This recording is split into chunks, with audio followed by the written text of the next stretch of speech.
Allez. Alors, on reprend après cette courte pause. Je crois que en discutant avec Chloé et Mathilde, on a l'impression que certains d'entre vous n'ont pas le planning des cours. Alors, il y en a qui posent des questions sur les cours et tout. Je crois qu'il est facilement accessible sur le site internet que je vous ai montré le premier jour. DU, AMP, infertilité. Et il y a marqué un onglet avec marqué programme du cours. Et vous pouvez télécharger facilement le programme et à peu près tout est respecté. Comment? Oui, et puis vous l'avez reçu par mail également, mais vous pouvez le retrouver sur le site internet parce que parfois on a des. Une autre chose, vous avez dû recevoir ou vous allez recevoir aujourd'hui un autre lien parce que le premier jour, je vous ai dit, je vous envoyais un lien tous les jours pour évaluer les orateurs, mais j'ai oublié de vous dire qu'il était prévu que je vous envoie également un lien pour vous connaître au mieux. Et donc, c'est un questionnaire un peu plus long que les autres, dans lequel on vous demande un peu qu'est-ce que vous faites, est-ce que vous êtes gynécologue obstétricien, sage-femme ou autre chose, et puis qu'est-ce que vous attendez du DU, est-ce que vous exercez déjà, etc., etc. Donc, ça nous permet un peu de voir quel est le profil des étudiants et surveiller les choses. On va parler dans les 40 minutes qui viennent de phase lutéale et de progestérone. On va parler un peu de progestérone. On va parler un peu de cette histoire de l'insuffisance lutéale et puis de comment on fait pour soutenir la phase lutéale. Et si on a le temps, on parlera un tout petit peu des fausses couches. La progestérone, et la phase lutéale, c'est quelque chose qui sont intimement liés parce que c'est la progestérone qui décrit la phase lutéale et vous le savez tous parfaitement bien, après l'ovulation, le follicule dominant se transforme en corps jaune et c'est le corps jaune qui sécrète de la progestérone et la phase lutéale, donc la deuxième phase du cycle après l'ovulation, elle est marquée par la présence de deux hormones qui vont parfaitement ensemble, qui travaillent en duo, ils sont la LH et la progestérone. Il y a quelque chose d'intéressant, je n'ai peut-être pas le pointeur, il y a quelque chose d'intéressant à noter, c'est que la progestérone s'élève en phase lutéale sous la forme d'une cloche et puis ça diminue progressivement et en règle générale, c'est l'HCG d'origine trophoblastique au début qui va permettre à la progestérone de continuer à s'élever au cours de la deuxième phase du cycle menstruel pour maintenir la grossesse. Et alors, le début de la phase lutéale est marqué par le fameux pic de LH. Sarah Eskenazi vous l'a dit ce matin, ce pic des lâches est un mythe et on a tendance à tout simplifier en biologie et donc on décrit le pic des lâches comme un pic parfait avec l'ovulation qui survient quelques jours après, 36 heures après. En fait, c'est ce modèle de pic des lâches parfait suivi d'une élévation de la progestérone et d'une ovulation dans les 36 heures qui suivent, c'est probablement de moins de la moitié des cas. Parce que le plus souvent, on a des doubles pics, voire des triples pics comme ici, ou des pics suivis d'un plateau comme là ou là. Et puis, l'autre chose qui est intéressante, c'est que quand on a un pic plateau, l'ovulation n'est pas forcément 36 heures après le pic. Donc, ça peut être 12 heures, 24 heures. Donc, c'est quelque chose de beaucoup plus compliqué que ça en réalité. Le pic des lâches le déclenche l'ovulation en physiologie. Une chose est sûre, l'arrivée de la progestérone transforme l'endomètre et on passe de cette fameuse phase proliférative de la première partie du cycle en phase sécrétoire avec un vrai changement histologique et c'est l'histologie dans laquelle la première partie du cycle on voit des glandes endométriales qui sont bien cylindriques, solides, le chorion, le stroma est très dense et puis, avec l'arrivée de la progestérone, les glandes se dilatent et deviennent beaucoup plus grandes que les petites glandes qu'on voit là. Elles sont sécrétoires parce qu'elles se remplissent de produits de sécrétion. Et puis, l'œdème, le chorion devient odémacié. On voit qu'il y a moins de cellules et la présence cellulaire se raréfie. Et alors, cette phase lutéale, marquée par la présence de la progestérone, est fondamentale pour l'implantation. Et l'implantation, on en reparlera un peu plus de la deuxième semaine, mais l'implantation est le résultat d'une rencontre entre un embryon haploïde, un embryon génétiquement parfait qui est capable de s'implanter, et puis d'un moment bien précis de le cycle menstruel qui est la fenêtre d'implantation, et du coup la réceptivité endométriale. Et quand on parle de fenêtre d'implantation, on pense toujours à une fenêtre qui s'ouvre et qui se ferme, mais en fait, c'est juste pour dire que c'est un temps précis. Quand c'est trop tôt, c'est pas bon. Quand c'est trop tard, c'est pas bon. Et ce temps précis, en règle générale, c'est 5 à 7 jours après l'ovulation. Ça correspond au 20 à 24e jour du cycle menstruel. Et il y a une vraie notion de temps qui est importante.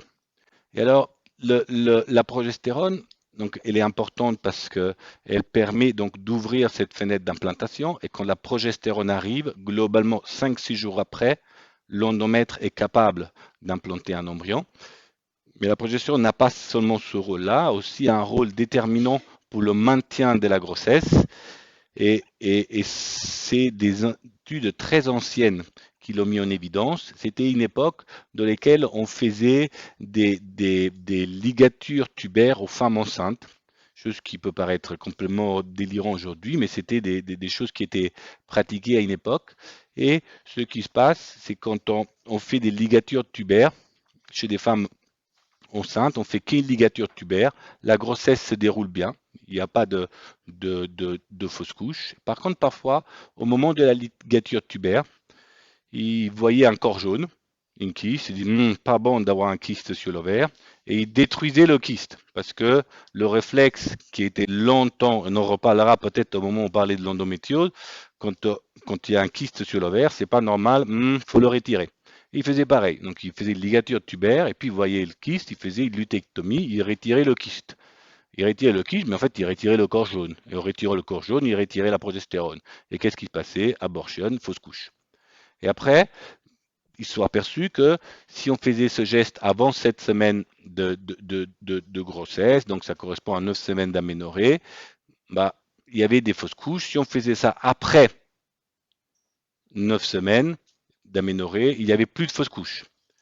Et l'autre chose qu'on a aperçu, que si on faisait ça avant cette semaine et qu'on supplémentait par la progestérone, il n'y avait plus de fausses couches. Donc, c'est quelque chose qui est ancien, mais qui montre bien comment la progestérone est fondamentale, non seulement pour l'implantation, mais également pour le maintien pendant les au moins 7 semaines de grossesse, 9 semaines d'aménorrhée. C'est Et donc, on en revient à parler un peu des différents rôles de la progestérone qui module probablement le système immunitaire, qui diminue la contractibilité utérine, qui a un rôle vasculaire en favorisant la circulation utéroplacentaire, et puis qui a un rôle aussi d'immunomodulateur avec probablement diminue la réponse immunitaire à la présence d'un corps étranger fœtal. Donc, beaucoup de rôles. Alors, nous, on s'intéresse en tant que médecin surtout à l'aspect insuffisance lutéale. Et donc, on cherche à comprendre quand est-ce que cette phase lutéale est déficiente. Et là, à nouveau, malheureusement, on est un peu nul parce que on ne sait pas très bien comment définir cette insuffisance lutéale et on ne sait pas très bien comment la dépister.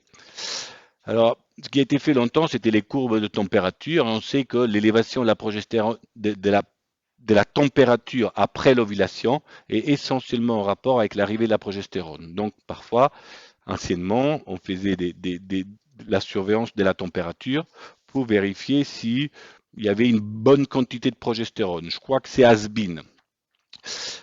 Quelque chose qui peut être fait, c'est un dosage de progestérone, un dosage plasmatique. Ce dosage plasmatique est variable au cours du cycle quotidien. Donc, il peut y avoir des fluctuations au cours de la journée et il est également très variable en fonction des kits utilisés pour le dosage.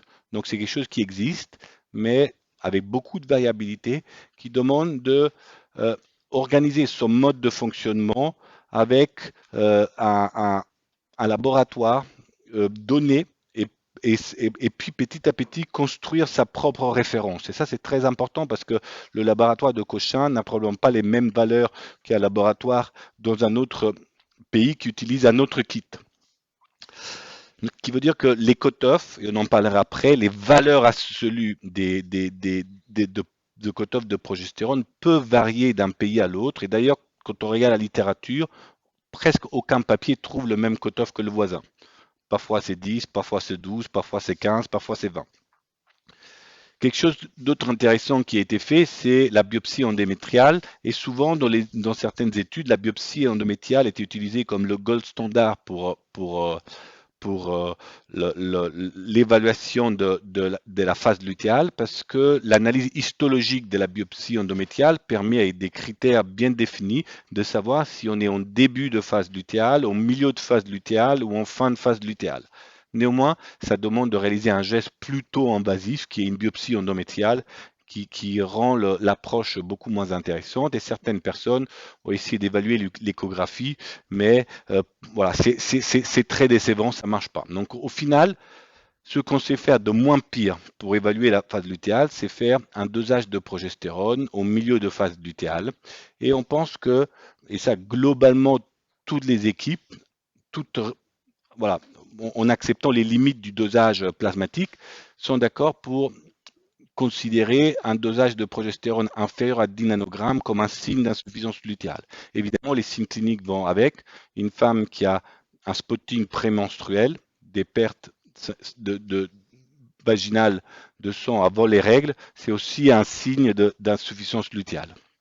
Et après, euh, ça c'est juste pour vous montrer encore une fois la cloche dont on a parlé tout à l'heure. En AMP, on s'intéresse à la phase lutéale. Pourquoi? On s'intéresse à la phase lutéale parce qu'on pense qu'elle est perturbée. Et la phase lutéale en assistance médicale à la procréation, elle a 1000 raisons de dysfonctionner. 1000 raisons de dysfonctionner, ça veut dire un peu comme les mécanismes d'infertilité chez l'endométriose, c'est qu'on n'est pas certain d'avoir tout compris et il y a probablement plusieurs causes. Et il y a plusieurs causes qui ont été mises en question. Déjà, dans les protocoles, on utilise les analogues agonistes ou antagonistes en FIV, on bloque l'axe hypothalamo-hypophysaire, donc on bloque l'ALH qui est indispensable pour, le, pour, le, pour la sécrétion de la progestérone. Puis le fait d'avoir plusieurs follicules et avoir des taux de stéroïdes plus élevés que de la physiologie normale pour avoir par lui-même un contrôle négatif au niveau de l'axe hypothalamo-hypophysaire et bloquer la sécrétion des FSH-LH. Puis, en FIV, quand on va ponctionner les ovocytes et on met une aiguille dans chaque follicule, on peut imaginer qu'on abîme la production de progestérone par le corps jaune. Et tout ça peut aboutir à un manque de progestérone et une maturation imparfaite de l'endomètre. Ça, c'est le papier publié il y a 30 ans que tout le monde cite parce que c'est un des premiers papiers qui a vraiment montré cette relation extrêmement intime entre les sécrétions de LH et la progestérone endogène. En fait, vous avez ici les pulses d'LH de la phase lutéale précoce. Ici, c'est au milieu de phase lutéale et ici, en fin de phase lutéale. Et vous voyez bien que le plus important, c'est ici, c'est le milieu de la phase lutéale. C'est là où on est en pleine période implantatoire. Et vous voyez qu'il y a une sécrétion de progestérone qui dépend des pulses d'LH. Pratiquement après chaque pulse d'LH, il y a une élévation de la progestérone. Et c'est toute la difficulté, c'est autour de cette période implantatoire au milieu de phase lutéale parce que le blocage et le manque d'LH dans cette période se traduit avec une diminution de progestérone, probablement exactement au moment où il nous en faudrait le plus pour implanter l'embryon. Et ça, c'est des diapositives que vous avez montrées hier, Maëlys. Et le message est globalement le même dans les protocoles. Alors, c'est les protocoles de FIV, on en parlera surtout la deuxième semaine, mais c'est qu'on utilise des agonistes ou des antagonistes. Le message est le même. La LH après l'ovulation est effondrée. Est effondrée là et elle est effondrée là dans les protocoles antagonistes. Donc, ce manque d'LH nous laisse tout de suite comprendre pourquoi on FIV, après l'ovulation, on n'a plus d'LH, donc on n'a plus de progestérone.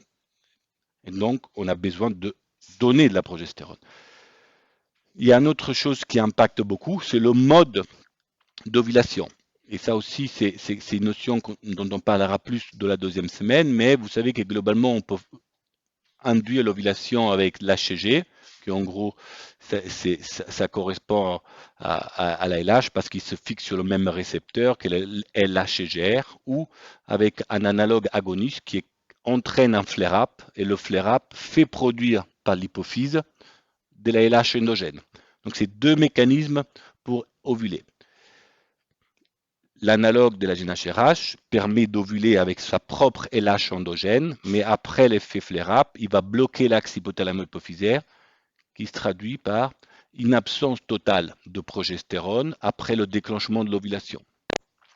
Alors qu'en déclenchant avec l'HCG, il y a une élévation de la progestérone qui puis petit à petit diminue parce que l'effet de l'HCG diminue avec le temps. Donc on voit que le protocole joue un rôle, mais également le déclenchement de l'ovulation joue un rôle. Et alors, ce qui était modélisé, c'est là-dessus, et je trouve que la modélisation est parfaite parce qu'elle vous résume tout ce qu'on vient de dire en une diapositive. Les taux trop élevés des FSH, l'hyperestrogénie et le manque des LH dû, on l'a parlé, aux analogues, dû au type de protocole, vont faire en sorte que la cloche que vous avez vue de l'élévation de la progestérone survient parfois un peu prématurément et puis chute brutalement, vous voyez, entre 6 et 12 jours après la ponction d'ovocytes. Donc on est en plein dans ce milieu de phase lutéale, c'est là qu'on devrait avoir le plus besoin de progestérone et c'est là que les traitements induisent le plus de manque de progestérone. Et ça, je passe. Mais ce qui est intéressant de savoir quand on parle de progestérone et d'assistance médicale à la procréation, c'est que je vous parle du manque de progestérone, mais il faut faire aussi attention qu'on manque de progestérone, mais parfois on a trop de progestérone. Quand vous regardez les protocoles, peu importe agoniste ou antagoniste, mais de cet essai randomisé très ancien, ce qu'ils avaient mis en évidence avant le déclenchement de l'ovulation, donc en phase folliculaire, ils ont mis en évidence une élévation de la progestérone. Ils ont choisi un cutoff de 1,5 nanogramme. Cette élévation de la progestérone se traduit avec 14-10% de naissance versus 40-30% quand la progestérone était basse avant le déclenchement de l'ovulation. Et donc, on introduit une autre notion de la phase lutéale en assistance médicale à la procréation. Je vous ai dit que les médicaments créent un gap, un manque de progestérone au moment de l'implantation, mais parfois ces mêmes médicaments entraînent une élévation prématurée de la progestérone, avec un trop de progestérone avant l'ovulation. Et on pourrait se dire, ben on s'en fout que la progestérone s'élève, on en a besoin, donc on est content. Ça veut dire qu'il y a plus de progestérone. Sauf que la progestérone, elle s'élève avant l'ovulation, avant qu'on aille récupérer les ovocytes. Qui fait que quand vous regardez l'endomètre, par rapport à un cycle naturel, au moment de la récupération des ovocytes, il est déjà mûr. Les glandes sont déjà dilatées. Les images que tout à l'heure, il y a déjà de l'œdème du stroma. Ça veut dire qu'au moment de la ponction d'ovocytes, la fenêtre s'est déjà ouverte depuis 2-3 jours. Et la fenêtre étant ouverte depuis 2-3 jours, quand vous allez transférer un embryon 5 jours après, 6 jours après, la fenêtre aura commencé trop tôt. Et du coup, cette histoire de fenêtre est vraiment importante parce que ça existe et ça explique tout le paradoxe de l'anomalie de la phase lutéale en AMP, avec d'un côté une élévation parfois prématurée de la progestérone, qui est ici, par rapport à la courbe rose qui est la cloche normale de progestérone en phase lutéale. On voit que la cloche de la stimulation commence plus tôt, augmente brutalement et on peut avoir une élévation prématurée. C'est pour ça qu'il faudra toujours surveiller la progestérone avant le déclenchement. Et puis, cette cloche diminue trop vite et on se retrouve avec un manque de progestérone quand l'embryon doit s'implanter. Donc ça, c'est le paradoxe. Il y en a trop au mauvais moment et pas assez quand il faut. D'accord? Bon, du coup, si on accepte cette idée, bah, il faut donner de la progestérone. Il faut soutenir la phase lutéale et l'aider à fonctionner. Comment on soutient la phase lutéale? Il y a deux possibilités. Soit il y a un corps jaune et on va le stimuler pour qu'il produise plus de progestérone, comme fait la grossesse en physiologie normale, où l'HCG, on l'a dit la première diapo, quand il y a une grossesse, l'HCG trophoblastique se fixe sur les récepteurs LHCG et va stimuler du coup la production de progestérone par le corps jaune. Voire, on peut utiliser une autre méthode qui n'est pas l'HCG, mais l'agoniste analogue, parce que l'agoniste analogue, quand il s'accroche, Maëlys vous en a parlé hier, fait un flare-up et donc stimule la production des lâches endogènes qui va stimuler la production de progestérone. Donc deux mécanismes. En gros, on secoue le corps jaune pour qu'il produise plus de progestérone. La deuxième possibilité, c'est de donner de la progestérone exogène. Donner de la progestérone exogène qui peut être donnée sous forme orale, vaginale ou parentérale, sous-QTM. En ce qui concerne la supplémentation par l'HCG, il y a globalement plusieurs études qui s'y intéressent, qui aiment bien donner des petites doses d'HCG. Les recommandations de l'ECHRE, c'est qu'il n'y a pas de place. C'est utile seulement dans le cadre de protocoles de recherche. Ce n'est pas quelque chose à faire en routine. Et alors, vous pouvez dire, oui, mais dans tel cas, on peut le faire, dans tel cas, on peut le faire. On peut tout faire. Vous avez vu que là, vous a montré le marmiton des recettes. En fait, il y a plein de recettes. On peut faire la cuisine et mélanger les choses comme on veut, tant qu'il y a un rationnel. Mais je crois que pour garantir vraiment une bonne qualité de soins, il faut essayer d'être le plus rigoureux possible et d'appliquer toujours les mêmes choses. Ça n'empêche pas que dans certains cas, on peut faire des choses différentes. Néanmoins, je crois qu'il faut être le plus rigoureux possible. Et les recommandations sont très claires. Il n'y a pas de place à ce type d'approche. On soutient la phase lutéale en dehors de cas exceptionnels comme les hypogonadismes et hyponadropes. Alors, autre possibilité, c'est donner de stimuler le flare-up endogène avec les analogues agonistes. Il y a différents protocoles, des doses uniques, des doses multiples, des différents médicaments qui sont utilisés. Peu importe, la conclusion et la recommandation de l'ECHRO est la même, seulement dans un contexte d'essai clinique. Pas d'utilisation en pratique courante.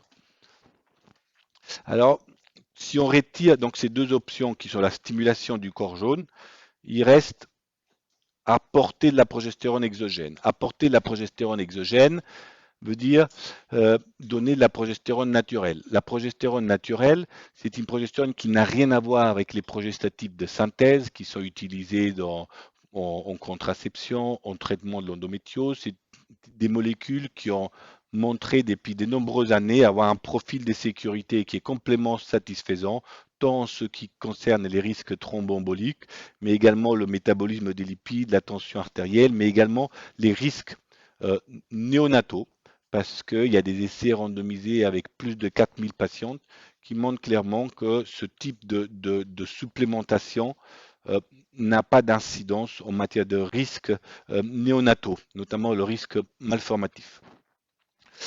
Alors, quel est le mode d'administration? Le mode d'administration, on avait dit différentes approches, orale, subcutanée, IM, vaginale, on va en reparler. Je crois que la voie orale, on la met de côté, surtout parce que la progestérone micronisée par voie orale est métabolisée par le foie, et du coup, il ne reste rien absorbé qui passe dans le sang et qui puisse avoir une action locale. Donc, la progestérone micronisée n'est pas utilisée par la voie orale. Donc, la progestérone micronisée pourrait être utilisée seulement par voie vaginale. Globalement, vous avez soit de l'utrogestan, soit de l'estimagé, soit un gel produit par Merck qui est le gel de Crinone, ou par voie parentérale, la voie subcutanée qui est disponible en France non remboursée, le Progiron, soit des injections intramusculaires qui sont surtout utilisées dans les pays anglo-saxons, notamment aux États-Unis. Alors en pratique, la première chose qu'on va essayer de regarder, c'est cette supplémentation de la phase lutéale dans le contexte des inséminations, des stimulations avec ou sans insémination. Chloé vous en a déjà parlé, vous a montré les mêmes études. La supplémentation de la phase lutéale dans les stimulations avec insémination est clairement intéressante en matière d'augmentation des chances de grossesse et augmentation des chances de naissance. Donc oui, il faut le faire. Il n'y a pas de discussion là-dessus. Et vous avez dit également, il faut le faire surtout quand on fait une stimulation par gonadotrophine et probablement quand on induit l'ovulation avec du clomide, il n'y a pas d'intérêt à faire cette approche. Donc, un message très simple à retenir, dans toutes les stimulations ovariennes avec insémination intra-utérine, quand vous stimulez avec des gonadotrophines, il faut soutenir la phase lutéale. La posologie, c'est un peu plus discutable et on peut ouvrir différentes discussions, mais c'est 100 à 200 mg par jour, 2 fois par jour, matin et soir. Jusqu'à quand? Globalement, on pense jusqu'à à 8, 10 semaines de 8 semaines de grossesse. L'autre chose qu'il faut savoir, c'est dans un transfert frais. Quand on fait une fécondation in vitro avec un transfert frais, le même message, il faut supplémenter. Il faut supplémenter, grande méta-analyse publiée il y a 2 ans, énormément d'études. Ils comparent la voie IM, la voie orale, la voie rectale, la voie subcutanée, la voie vaginale. Elles sont globalement toutes efficaces, avec des avantages et inconvénients les uns et les autres.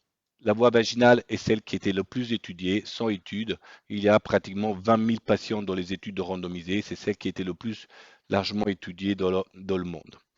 Alors, vaginale ou IM, il n'y a pas photo en matière enfin, l'efficacité est la même, mais la voie intramusculaire est associée à beaucoup plus de douleur parce que la voie intramusculaire, c'est une injection dans une progestérone qui est diluée dans l'huile et l'absorption de l'huile en intramusculaire, c'est assez douloureux et faire des piqûres dans les fesses avec des hématomes dans les fesses tous les jours, je crois que c'est assez pénible. Donc c'est privilégié comme mode de supplémentation lutéale aux États-Unis. En France, la voie vaginale est celle qui est préférée.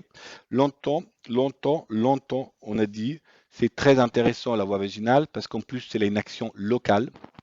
Et une action locale, ça veut dire quand on dépose les ovules de progestérone au fond du vagin, l'absorption commence par le fond du vagin et le col, et il y a une diffusion très rapide, en 2 à 4 heures, sur tout le volume utérin.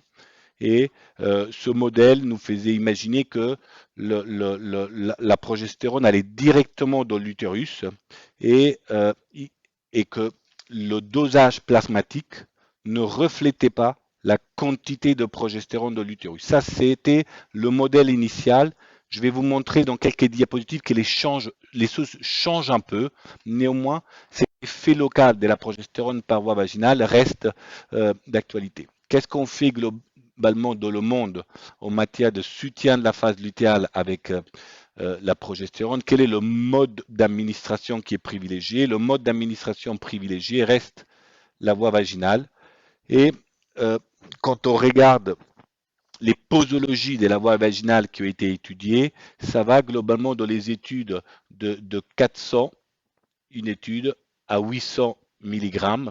Et je crois que les deux posologies qui sont le plus utilisées, c'est soit 600 mg, soit 800 mg. 600 mg souvent donnés en 200 matin, 200 midi, 200 soir. Les 800 mg, c'est plus souvent donné 400 le matin, 400 le soir. En FIV, dans le transfert frais. Alors, quand est-ce qu'on la démarre, cette progestérone? On est toujours dans le modèle de FIV transfert frais. Il y a encore une méta-analyse qui a montré les différentes options pour démarrer la progestérone. Globalement, il y a une fenêtre pour démarrer. Si on démarre trop tôt, c'est la même notion que l'élévation prématurée de la progestérone. Si on démarre trop tôt, on a donné trop de progestérone avant l'implantation.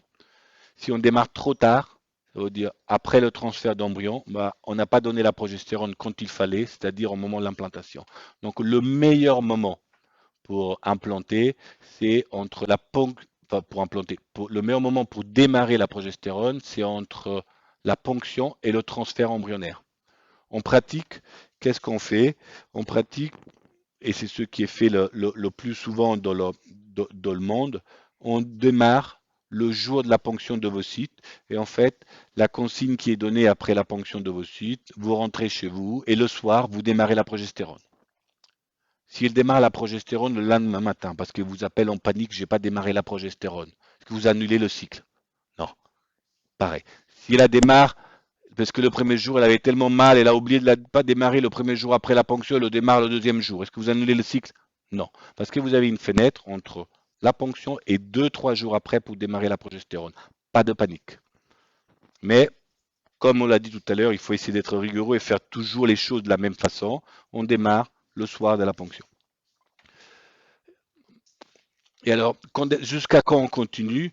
On continue jusqu'au moment où le placenta prend le relais pour la sécrétion de la progestérone. Et ce relais lutéoplacentaire se fait à partir de la 7e semaine de grossesse, 9 semaines d'aménorrhée. En pratique, qui correspond à la consigne que je vous ai donnée tout à l'heure pour les inséminations, on a dit on continue jusqu'à 7 semaines euh, d'aménorrhée, mais en FIV, on a tendance à continuer un peu plus jusqu'à l'échographie du premier trimestre, ce qui fait les 12 semaines d'aménorrhée. Pourquoi? Parce que la progestérone pourrait avoir un petit rôle aussi sur le risque de fausse couche. Mais on y va y revenir à la fin si on a du temps. Donc le message très facile en FIV, on démarre le jour de la ponction, on donne soit 200 mg matin, midi et soir, soit 400 mg le matin, 400 mg le soir. On démarre le jour de la ponction et on continue jusqu'à l'échographie du premier trimestre. Les recommandations de l'échereux disent clairement qu'il faut donner de la progestérone. Les posologies qui sont recommandées, qui est recommandé dans leur pratique, c'est 200 mg 3 fois par jour. C'est voilà, c'est ce qui a été choisi comme recommandation. Il y a plein de centres dans le monde qui font 400 mg le matin, 400 mg le soir. Nous faisons 400 mg matin, 400 mg le soir. Je crois que toutes les études, voilà, il n'y a pas d'enjeu majeur là-dessus. Il y a quelque chose dont on parle de plus en plus, c'est la possibilité de donner la progestérone péros, qui n'est pas de la progestérone micronisée, c'est le dufaston, c'est la dihydrogestérone. Il y a des essais randomisés qui montrent un intérêt de cette approche. Il y a une méta-analyse de plusieurs études qui montrent que peut-être la dihydrogestérone, le dufaston, on soutient lutéal en FIV, transfert frais, pourrait avoir un bénéfice supérieur au soutien lutéal par la progestérone micronisée. Je crois que c'est un peu prématuré pour changer les pratiques du monde entier sur 2 études, qui sont les études de Lotus, qui sont les seules études qui sont enterrées aux chances de naissance vivante. Je crois qu'il faut rester un peu plus prudent. Il y a quelques gens qui ont publié des équipes, enfin, qui ont publié des travaux sur la présence d'un risque malformatique avec des anomalies cardiaques chez les femmes exposées au dufaston en début de grossesse. Et il y a également des études qui montrent non seulement des risques de malformation cardiaque, mais également d'hypospadias, de spina bifida et de malformation cardiaque là aussi. Voilà, donc avec des autres ratios qui sont non négligeables, 1.5, 1.3, 2.2, 1.3. Et on va prochainement soumettre un travail que l'on s'est intéressé à une base nationale de l'EMS pour vérifier si l'exposition d'hydrogestérone par rapport à la progestérone micronisée vaginale était associée à un surrisque et on retrouve les mêmes risques malformatifs qui sont significativement supérieurs à l'exposition par la progestérone vaginale. Donc je crois que c'est peut-être intéressant, mais avant de tout révolutionner, il faut rester classique. D'ailleurs, ce n'est pas quelque chose qui est rentré dans la routine de les dernières recommandations de l'échereux. Dans les transferts d'embryons congelés, vous allez avoir un cours sur les techniques de transfert embryons congelés. Je crois que c'est Mathilde qui va vous la faire. Non, non. Bon, vous allez avoir un cours la 2e semaine sur les transferts d'embryons congelés et il y a différents modes pour préparer le transfert d'embryons congelés. On peut être fait soit sur un cycle naturel, soit sur un cycle stimulé, soit après un traitement hormonal substitutif. Un traitement hormonal substitutif, ça veut dire une séquence d'estrogène et puis progestérone.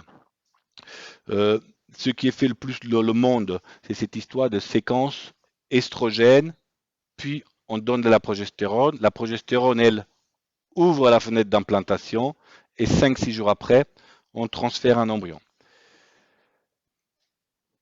Et alors, ça a été fait longtemps et c'est quelque chose pour lequel on faisait ce traitement sans faire aucun monitoring de la progestérone. Pourquoi on ne faisait pas de monitoring de la progestérone? Parce que il y avait l'histoire qu'on a évoquée avant, que toute la progestérone va dans l'utérus et les dosages plasmatiques ne reflètent pas la progestérone de l'utérus. Jusqu'à quand, il y a 5 ans, une équipe espagnole a publié un premier travail sur des transferts de blastocystes et après un soutien de la phase lutéale avec 400 mg le matin, 400 mg le soir, ils s'y sont aperçus que quand on a dans le sang, le jour du transfert, des progestérones inférieurs à un certain seuil, 9,2 nanogrammes, il y avait moins de grossesse évolutive, 33 versus 50, 59, 50. Et donc ils ont dit peut-être que cette idée de tout va de l'utérus, rien dans le sang et le sang ne reflète pas ce qui se passe de l'utérus, c'était une bêtise. Et ça a un peu commencé à changer complètement la surveillance de la phase lutéale dans les transferts d'embryons congelés. Et Chloé a publié aussi un papier sur la même thématique avec quelque chose d'intéressant qu'il a montré, avec un cutoff qui n'est pas exactement le même, parce que c'était 9,2 chez l'Espagnol, 9,8 chez nous, et les taux de grossesse sembleraient être identiques. Ce qui change, c'est les naissances qui sont diminuées quand on a une progestérone faible, parce qu'on a plus de fausses couches. Et donc on retrouve le message que j'ai évoqué avant. La progestérone est non seulement importante pour ouvrir la fenêtre d'implantation, permettre l'implantation, mais également pour le maintien de la grossesse les premières semaines. Et dans ces cycles substitués, ce qui est intéressant de savoir, c'est qu'il n'y a pas de corps jaune. Donc l'HCG de la grossesse ne va pas pouvoir stimuler le corps jaune pour produire de la progestérone. Donc toute la progestérone vient des ovules vaginaux. C'est pour ça que c'est important de le monitorer. Et c'est ce qu'on fait en pratique. On fait un dosage le jour du transfert. Et Clay a publié un autre travail de Human Reproduction cette année, dans lequel il s'est intéressé à quels sont les facteurs pronostiques, enfin, à quoi est associée la progestérone basse. Pourquoi certaines femmes ont une progestérone basse et pas d'autres. Et le message intéressant qu'elle donne, c'est qu'elle trouve que les femmes obèses ont surpoids, obésité, ont un risque accru d'avoir une progestérone faible, les multipares et certaines origines géographiques. Qui veut dire que peut-être, si vous ne pouvez pas doser la progestérone chez tout le monde, il y a des groupes de patientes qui pourraient en bénéficier le plus, les multipares et les femmes en surpoids, avec un effet intéressant qui montre que les taux de progestérone diminuent progressivement au fur et à mesure que la parité avance, et pareil pour le BMI. Alors, le message intéressant, c'est pourquoi il faut le doser, parce que si de toute façon ça ne va pas marcher, bah ça sert à rien de le doser. En fait, c'est intéressant parce que la même équipe espagnole, de Elena Labarta, de IVI, a montré dans un papier récemment que, là, il y a 2 ans, en 2021, c'est que le jour du transfert, quand on dose la progestérone, si cette progestérone est basse et qu'on fait une rescue, ça veut dire qu'on donne une dose supplémentaire de progestérone, on peut diminuer ces risques de fausse couche et restaurer un taux de naissance de live birth qui est équivalent aux femmes qui ont une progestérone élevée. Donc, il y a une solution. Et cette solution, dans ce travail, est une injection de progestérone subcutanée le jour du transfert d'embryon. Donc, le message pour les transferts d'embryons congelés, quand on fait des cycles substitués en traitement hormonal substitutif, la supplémentation idéale, c'est 400 mg le soir. On démarre quand il faut. Là, il n'y a pas de ponction parce qu'on est dans un transfert d'embryon congelé. On démarre au moment, en fonction de l'embryon qu'on va transférer. Si c'est un blastocyste, on démarre 6 jours avant. Si c'est un embryon J2, J3, on démarre 3 jours avant. Bon, pour ça, vous allez revoir plus la deuxième semaine. Mais ce qui est important, c'est que le jour du transfert, on fait un monitorage. On vérifie le taux de progestérone. Si le taux de progestérone est bas par rapport à votre système de référence, il faut garder en tête qu'il est possible de faire une rescue parce que la rescue permet de restaurer des bonnes chances de grossesse, de naissance et de diminuer le risque de fausse couche. une injection dès le soir du transfert. Et alors, je prends 5 minutes, je vais aller très vite parce que cette histoire de la progestérone est intéressante aussi pour le risque de fausse couche. Et je vais vous montrer deux études. Je passe sur tout ce qui est peut-être pas utile, vous le retrouverez de le diaporama. Il y a deux études randomisées très importantes, les deux publiées dans le New England, et qui sont une étude qui s'appelle PRISM et une étude qui s'appelle PROMISE. Peu importe les objectifs en matière de différence. En fait, quand ils font une étude randomisée, ils font un pari à l'avance en disant je vais voir 5% de différence au niveau de naissance ou 10% de différence au niveau de naissance. Quand on dit 10%, ça veut dire une grande différence, il faut recruter moins de gens. Quand on dit 5%, c'est une petite différence, il faut recruter plus de gens. C'est deux études différentes qui sont intéressantes parce qu'une étude, la première, celle qui était dans 10% de différence, il cherchait à voir si les femmes qui avaient des fausses couches à répétition pouvaient avoir un bénéfice en les traitant avec la progestérone. La deuxième étude, c'est des femmes qui avaient une menace de fausse couche. Est-ce qu'il y a un bénéfice à traiter avec de la progestérone? La première étude, ils ont randomisé 800 patientes. Ils ont donné de la progestérone par voie vaginale, 400 mg matin, 400 mg le soir. Quand? Dès qu'elle savait qu'elle était enceinte, le plus tôt possible, en règle générale avant les 6 semaines de grossesse, et continuer jusqu'à l'échographie du premier trimestre. Une étude randomisée contre placebo, le message qui est véhiculé, c'est que c'est pareil. Qu'on donne du placebo ou qu'on donne de la progestérone dans les fausses couches à répétition, le résultat est le même. Mais quand ils regardent les sous-groupes en fonction du rang de la fausse couche, ça veut dire, est-ce qu'on avait fait 3 fausses couches, 4 fausses couches, 5 fausses couches ou 6 fausses couches? Probablement, ça n'a pas la même signification. Les femmes qui avaient fait que 3 fausses couches, si vous voyez les taux de grossesse, sont pareils, les taux de naissance. 67, 67. Par contre, quand vous regardez les autres groupes, voilà, on voit que quand on donnait de la progestérone, il y avait plus de presque 7% de femmes qui avaient un bébé. Quand on avait 5 fausses couches, plus de 7%. 6 fausses couches au plus. Ça veut dire que peut-être inclure des femmes qui avaient que 3 fausses couches n'était pas une bonne idée. Évidemment, ce n'est pas significatif, mais les effectifs sont trop petits et l'étude n'avait pas été désignée pour montrer cette différence. Mais le message est très intéressant parce qu'il récupère 7% de naissances en plus chez les femmes qui ont un haut rang de fausses couches. Et 7%, c'est beaucoup. L'autre étude, c'était chez des femmes qui avaient des menaces de fausses couches. C'est quoi une menace de fausse couche? La menace de fausse couche, c'est malheureusement le quotidien de quand vous étiez interne aux urgences. C'est j'ai mal au ventre, je saigne, je vais aux urgences, j'ai un début de grossesse. C'est une des causes principales de consultation dans tous les services d'urgence gynéco du monde. Je suis enceinte, je saigne. Voilà, donc et je suis enceinte, je saigne, je randomise, tire au sort, je te donne placebo, je donne 400 mg progestérone, 400 mg le matin. Le résultat, c'est le même. L'étude n'est pas significative. Les femmes qui ont de la progestérone n'ont pas plus de bébés que les femmes qui n'ont pas de progestérone. Mais, encore une fois, si vous regardez le sous-groupe en fonction du nombre de fausses couches, on voit que pour les femmes qui ont fait au moins une fausse couche, on a plus de 5% de naissance et l'étude devient significative.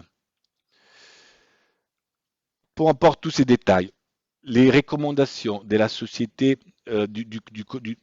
anglaise, du collège anglais, sont assez claires sur la prise en charge des fausses couches. Et je pense que c'est pour ça qu'il y a un rôle important là-dessus de la progestérone.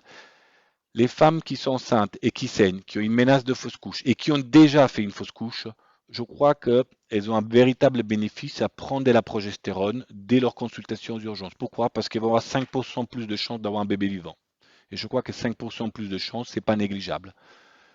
Les femmes qui ont une menace de fausse couche, qui n'ont pas une menace de fausse couche, qui ont des antécédents de fausse couche à répétition et qui ont fait plus de 4 fausses couches, elles ont 7% de plus de chances d'avoir un bébé si vous lui donnez de la progestérone.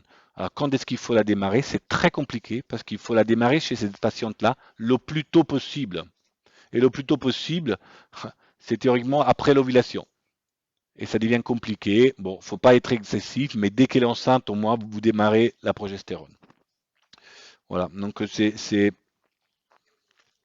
je vous redonne pour adopter les derniers messages. Insémination, 200 mg matin et soir.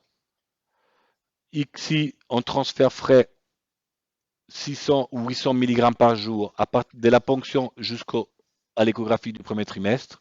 Transfert d'embryons congelés en THS jusqu'à 12 semaines, la même posologie, mais on surveille la progestérone et on fait une rescue. Pour les fausses couches, s'il y a des fausses couches répétées, plus de 4 fausses couches, on peut traiter dès qu'elles sont enceintes.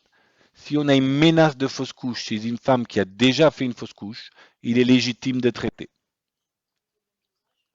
Avec le même dosage, 400 mg matin, 400 mg le soir pour les fausses couches, c'est ce qui était publié dans les 2 New England en question. D'accord?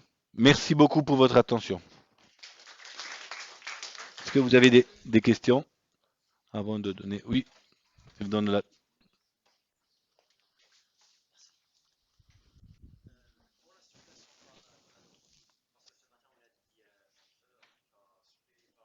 Progestérone uniquement pendant 14 jours. Est-ce que lorsqu'on fait les BTACG, qu'on a une grossesse, est-ce qu'on peut aller jusqu'à 12 semaines? En fait, dans l'estimation pour les inséminations, Oui. oui, insémination rapport programmé. En réalité, il est possible que ça soit pas indispensable. En réalité, comment, hein? J'avais dit au moins 14 jours. Oui, 14 jours. c'est minimum 14 jours, c'est indispensable. 14 jours, c'est indispensable. J'avoue que on a eu pendant longtemps dans notre pratique, on donnait jusqu'à 7 semaines jusqu'à 7 semaines de grossesse, entre 7 et 9 semaines d'aménorrhée.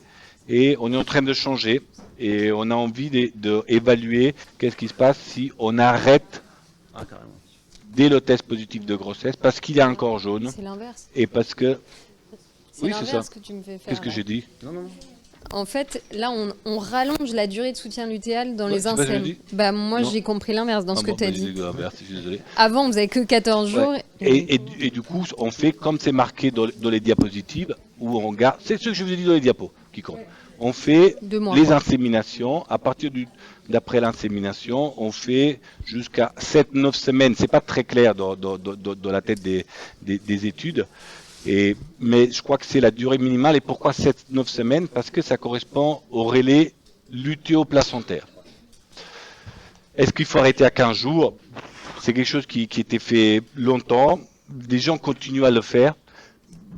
Je crois que la progestérone, il y a de plus en plus de données qui montrent l'intérêt sur la prévention aussi du risque de fausse couche. Je crois que c'est quelque Et chose la dose, qui. elle n'est pas pareille. Parce qu'on a dit ce matin, c'était 200 Non, elle n'est fois pas 2. pareil, vous avez raison. Ouais. Vous avez raison. Parce qu'en INSEM, on est à entre 100 ou 200 mg, nous, 2 fois par jour.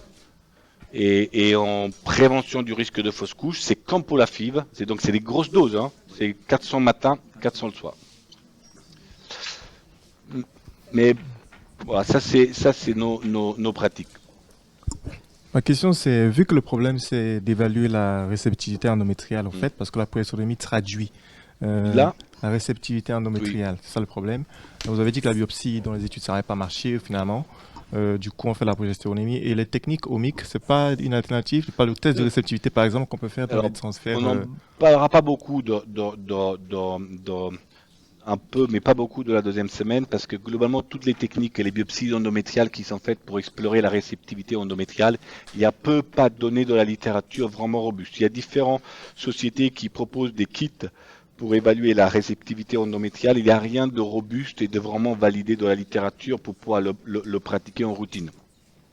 Le problème, c'est que l'évaluation que nous, on essayait de faire là avec la biopsie, c'était de voir est-ce que l'endomètre est réceptif en fonction d'un taux de progestérone, mais cette progestérone entraîne tellement de modifications au niveau local qu'il faudrait probablement faire des études avec des approches de omics. Il y en a plein qui peuvent être faits, hein, mais il n'y a rien de validé à l'heure actuelle. Intellectuellement, oui, c'est séduisant comme approche, mais après, il reste le problème de la faisabilité pratique.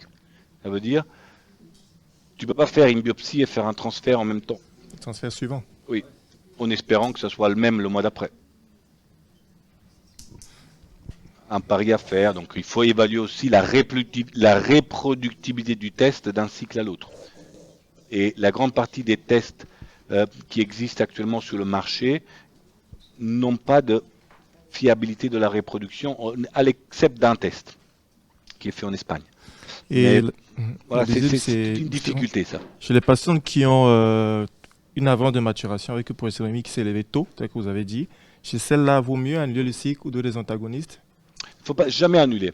Ça dépend dans quel contexte on est. Si on est dans un contexte de stimulation ovarienne et on doit faire programmer soit des rapports, soit une insémination, dans ce cas-là, il faut annuler le cycle. Parce qu'en fait, voilà, elle a de la progestérone qui s'est élevée trop tôt, et donc c'est pas un bon moment pour faire une insémination. Si on est dans un contexte de fécondation in vitro, il ne faut pas annuler le cycle. Il faut annuler le transfert. Il ne faut surtout pas annuler le cycle parce que c'est le sujet de la deuxième semaine. Il y a de nombreuses études qui montrent que si la progestérone est élevée, l'endomètre est en avance, mais la qualité ovocytaire est inchangée. Donc il est tout à fait possible de récupérer des ovocytes, les féconder, obtenir des embryons et les congeler. D'ailleurs, c'est quelque chose qui est en train de changer, mais il y a des possibilités. C'est pas forcément dans des récos échereux à l'heure actuelle, mais il est possible de stimuler des patientes en fécondation in vitro sous progestatif au lieu d'utiliser les analogues pour empêcher l'ovulation prématurée. On donne de la progestérone, donc toute la stimulation est faite sous progestérone. Et puis il y a d'autres modèles où on fait des stimulations ovariennes pour FIV en phase lutéale, avec plein de progestérone endogène. Et les données montrent que les résultats sont très satisfaisants en matière de qualité ovocytaire et embryonnaire. Mais pas d'implantation. Exactement. Tout un problème d'implantation. Dans les menaces d'avortement avec antécédent de fausse couche, on donne la progestérone aussi pendant 14 jours. Dans les menaces d'avortement avec... antécédent de fausse couche. Alors, non, ça dépend, on la voit aux urgences. Donc, en règle générale, c'est avant 12 semaines d'aménorrhée. Et il faut leur donner de la progestérone. Théoriquement, c'est jusqu'à 16 semaines d'aménorrhée. Comment? Ouais, de grossesse. Ouais. C'est 16 semaines de grossesse. 16 weeks des anglo-saxons, donc c'est 16 semaines. Merci. Oui, s'il vous plaît. Juste vous avez parlé du dosage de progestérone qu'on fait le jour du transfert, enfin le jour du TEC, de congelé. Est-ce qu'on le fait aussi pour le cas de transfert d'embryon frais? Ça, c'est une bonne question. Ça, c'est très compliqué. C'est très compliqué parce que probablement, il commence à sortir des études. Les choses se font par étapes, en fait. Il y a 3-4 ans, voilà, il y a eu cette approche de dosage de la progestérone le jour du transfert d'embryon congelé. Et depuis 2 ans, on entend parler du dosage de la progestérone le jour du transfert frais, avec des études qui montrent qu'effectivement, même en transfert frais, il y a une fenêtre avec un taux idéal de progestérone autour du transfert frais. Nous, on a tendance, avant de changer nos pratiques, c'est d'évaluer nos résultats. Donc, avant, on ne dosait pas la progestérone le jour du transfert. Depuis combien de temps? 1 an et demi, 2 ans, on dose la progestérone le jour du transfert frais. Et on attend d'analyser nos résultats pour avoir une idée précise de ce qui se passe de nos pratiques. La chose qui est difficile, c'est que d'un point de vue de taux moyen de progestérone, quand vous faites un transfert d'embryon congelé, en cycle substitutif, vous donnez de la progestérone vaginale, vous avez des progestérones entre 12 et 14. Quand vous faites un transfert d'embryon congelé avec de la progestérone vaginale et des piqûres, vous avez entre 14 et 20 de progestérone, donc ça augmente un peu. Quand vous faites des transferts frais, vous avez des progestérones qui sont extrêmement plus élevés. Extrêmement plus élevés, ça veut dire entre 60 et plus de 100. Donc c'est pas du tout les mêmes systèmes. C'est pour ça que je l'ai dit, il y a des cut-offs qui varient en fonction de chaque cas qui varie en fonction du labo qui fait le dosage, qui varie en fonction du jour de transfert, qui varie en fonction du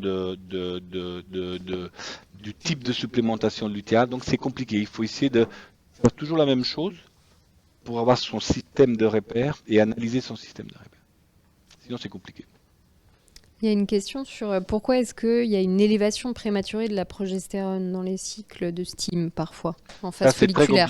C'est très compliqué. En fait, est-ce que c'est déjà la vraie question, est-ce que c'est la vraie progestérone? Parce que probablement c'est quelque chose qui est souvent vu dans les fortes stimulations et il y a un risque accru d'avoir une élévation prématurée de la progestérone chez les femmes qui ont des réponses fortes ou chez les femmes qui sont au âge avancé. On pense que c'est un dysfonctionnement de la stéroidogénèse ovarienne qui produit ça. Certaines gonadotrophines peuvent favoriser la production de progestérone par rapport à d'autres. C'est le cas des HMG versus FSH. Maintenant, il n'y a pas de mécanisme clairement élucidé de la littérature. Hein. Il n'y a pas un mécanisme précis qui permet de dire c'est ça ou c'est une femme qui a une telle pathologie qui va faire ça. Et puis c'est quelque chose qui se reproduit rarement d'un cycle à l'autre. C'est pas parce qu'on a une élévation une fois que ça va s'élever à chaque fois. Ça c'est vraiment l'élévation prématurée de la progestérone en fin de stimulation. Après il y a des femmes pour lesquelles, et c'est surtout le sujet de la deuxième semaine, le début de la stimulation n'a pas été fait après une synchronisation. Et donc, c'est des femmes, peut-être qui avaient déjà un follicule qui était prêt à ovuler quand on a stimulé. Et donc, en fait, c'est plutôt des stimulations qu'ils ont faites en phase lutéale et qui ont une progestérone élevée dès le début. C'est très bien.